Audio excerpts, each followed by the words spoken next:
LAC पर अपनी हरकतों से बाज नहीं आ रहा है चीन। फिर से कर दी है घिनौनी हरकत। खोल उठा है भारत का खून। इस बार मोदी का पारा हाई है। अपने पराक्रम से चीन को दहलाएगा भारत। भारत का रौद्र रूप देख ड्रैगन थम नहीं पाएगा ये झटका। क्या भारत के खिलाफ जंग की तैयारी कर रहा है रूस? क्या भारत के खिलाफ चीन का साथ देगा रूस, या फिर कोई गहरी है साजिश?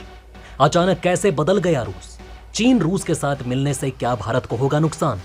अचानक अमेरिकी सेना प्रमुख ने भारत पर ऐसा क्या कह दिया जिससे पूरी दुनिया हिली हुई है? आइए दोस्तों, शुरू करते हैं आज की खबरों के कारवां को और जानते हैं इन सारी खबरों के बारे में जिसने भारत का खून खौला दिया है। आज भारत को एक नहीं बल्कि दो बड़ी खबरें मिली हैं जिससे भारत हिल चुका है। आशंका जताई जा रही है कि कहीं रूस भारत के खिलाफ ना चला जाए।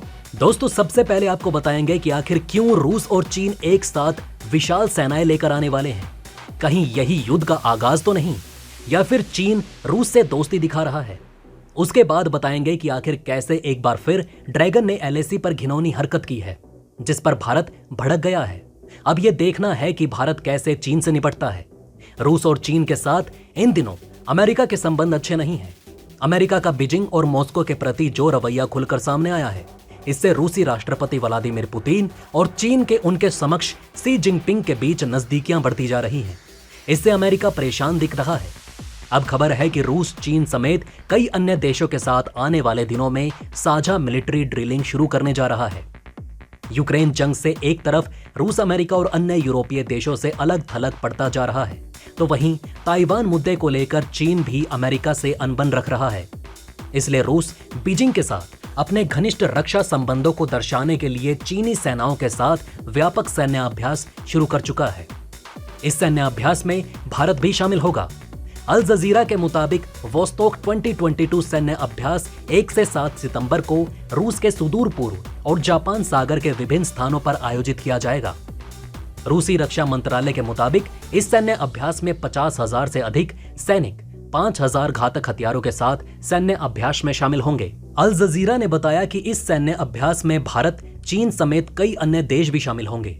रूसी रक्षा मंत्रालय ने बताया कि इस बड़े सैन्य अभियान में 140 घातक लड़ाकू विमान, 60 युद्धपोत शामिल होंगे। इसलिए बड़े पैमाने पर सैन्य अभ्यास की तैयारी को लेकर चीनी सैनिकों के रूस पहुंचने का एक वीडियो जारी किया गया है। खबरों के मुताबिक रूस और चीन के बीच सैन्य अभ्यास मॉस्को में स्थित सुदूर पूर्वी रूस में 7 फायरिंग रेंज में आयोजित किया जाएगा। इस सैन्य अभ्यास में कई पूर्व सोवियत देश शामिल होंगे। चीन के अलावा भारत, लाओस, मंगोलिया, नाकारगुआ और सीरिया के सैनिक भी इस सैन्य अभ्यास में शामिल होंगे।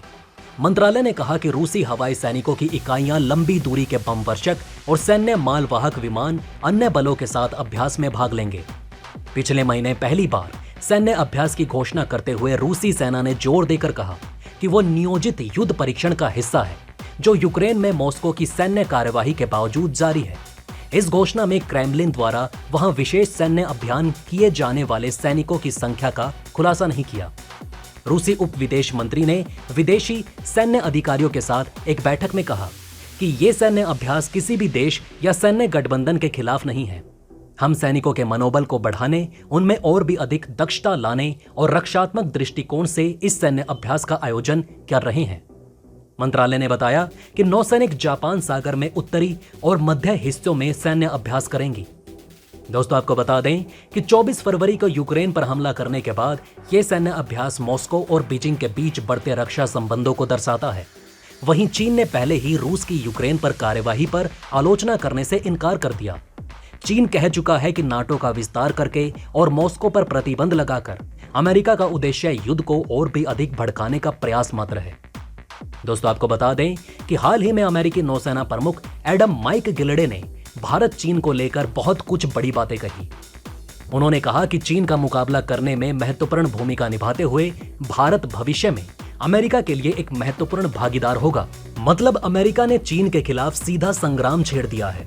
अमेरिका के सर्वोच्च रैंक वाले नौसेना अधिकारी ने गुरुवार को कहा कि उन्होंने किसी भी अन्य देश की तुलना में भारत की यात्रा पर अधिक समय बिताया है क्योंकि वो नई दिल्ली को भविष्य का महत्वपूर्ण रणनीतिक साझेदार मानते हैं।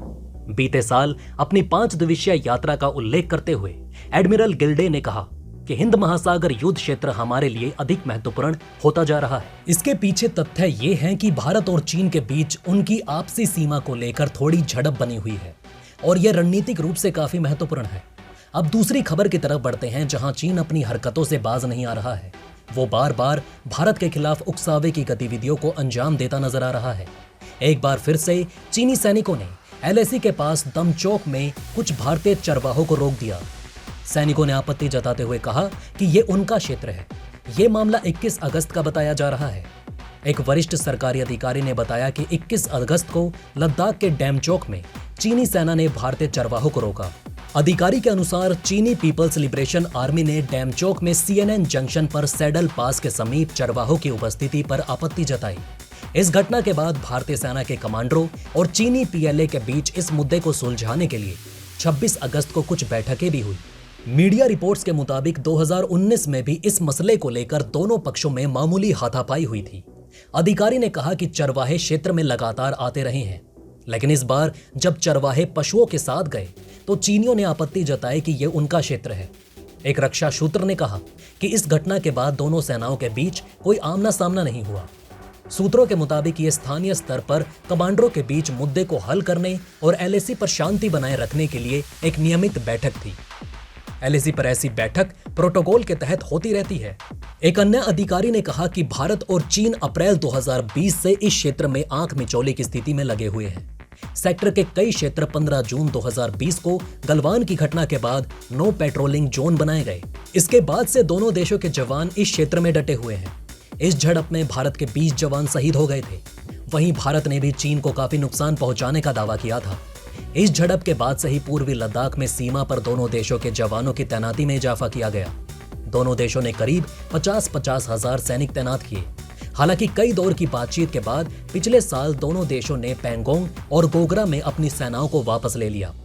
दोनों देशों के बीच शांति स्थापित करने के लिए कई बैठकें हो चुकी हैं, लेकिन चीन LAC पर भारत को उकसाने की कोशिश कर रहा है। भारत और चीन के बीच अब तक सीनियर कमांडर की 16 दौर की बैठक हो चुकी है, लेकिन अब तक दोनों पक्ष सफलता हासिल नहीं कर पाए। तो दोस्तों, अब आप हमें कमेंट सेक्शन में बताइए कि क्या ये बातें आपको पहले से पता थी। अगर नहीं तो इनमें से कौन सी बात आपको सबसे ज्यादा इंटरेस्टिंग लगी, और कमेंट बॉक्स में जय हिंद लिखना ना भूलिएगा। तो दोस्तों, हमारे इस वीडियो में हमने आपको बहुत सी बातें बताने की कोशिश की। अगर आपको हमारी कोशिश अच्छी लगी हो तो प्लीज लाइक करें इस वीडियो को, और इसी तरह की और जानकारी पाने के लिए सब्सक्राइब करें हमारे चैनल को। जितना हो सके इस वीडियो को शेयर करना ना भूलें। जय हिंद, जय भारत।